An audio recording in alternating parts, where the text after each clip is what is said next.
I had seen war. Too much of it.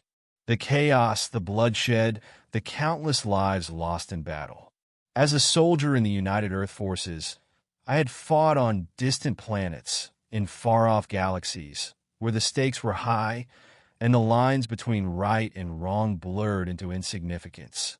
But nothing had prepared me for what I encountered on the moon of Terab 7. The mission was simple: extract a high-value target from a hostile alien faction. The operation had been planned down to the last detail, or so we thought. But nothing ever goes as planned in war. We landed under the cover of darkness, the sound of our dropship's engines roaring in the distance. I, along with my squad, disembarked and moved swiftly into the ruins of an ancient city, the eerie silence broken only by our footsteps and the occasional distant echo. The alien faction, Xal'ra, had been hostile to Earth colonies for years, and we were about to extract an important prisoner who had vital intelligence for the war effort. That was when we heard it, the unmistakable sound of combat. The crackle of energy weapons, the heavy thud of alien footsteps. "Move out now," I barked to my team, drawing my plasma rifle as we charged toward the noise. But as we rounded the corner of a crumbling wall, we were met with a sight that no one had expected. A lone Xal'ra warrior was being surrounded. She was a fierce-looking alien woman, tall, with skin that shimmered in shades of dark red and black, her armor battered but still functional. She fought valiantly, cutting through several of our enemies, but there were too many of them, and I could see the exhaustion in her movements. I couldn't just stand there. There was a chance, just a chance, that if I saved her, she'd be able to help us in the mission. Without thinking, I dove into the fray, firing my rifle and cutting down the attackers nearest to her. We fought together, side by side, our weapons firing in unison, taking down the remaining foes one by one.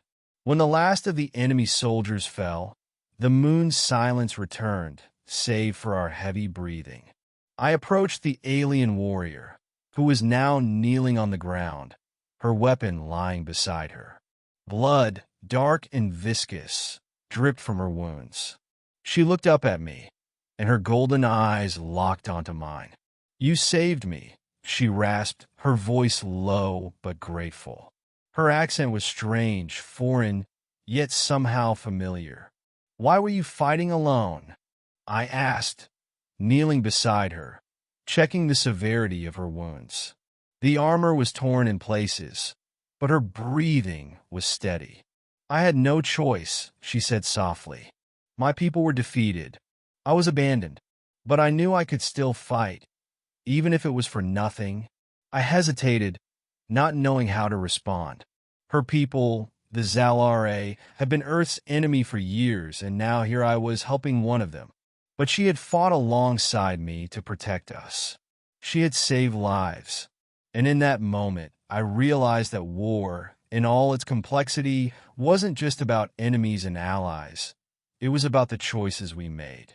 "I'm not here to make enemies," I said slowly, my hand resting on her shoulder.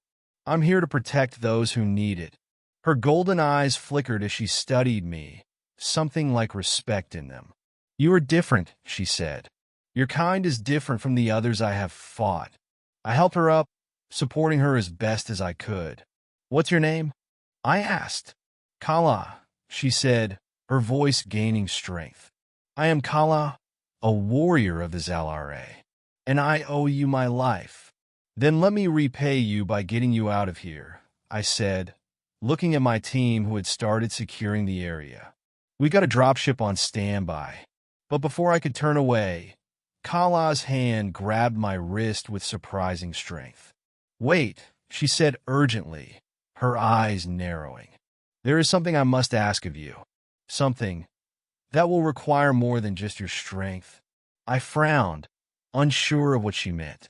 "What do you need, Kala?" She hesitated for a moment, as if weighing her words carefully. "I need you to help me take something back. Something that is vital to my people's survival. Something that was taken from us by the ones who betrayed us." I raised an eyebrow. What exactly are you talking about? Kala's gaze softened, and her voice became even more serious. I am not a warrior without cause. I fight because there is something greater at stake. We were once a proud civilization, but our world was destroyed by our enemies. And the key to saving my people lies in an artifact, an ancient relic that my people have safeguarded for centuries. It was stolen, and I need to reclaim it before it falls into the wrong hands. I looked at her, trying to process what she was asking. The artifact she spoke of, was it worth the risk? Would helping her be worth betraying the very organization I worked for?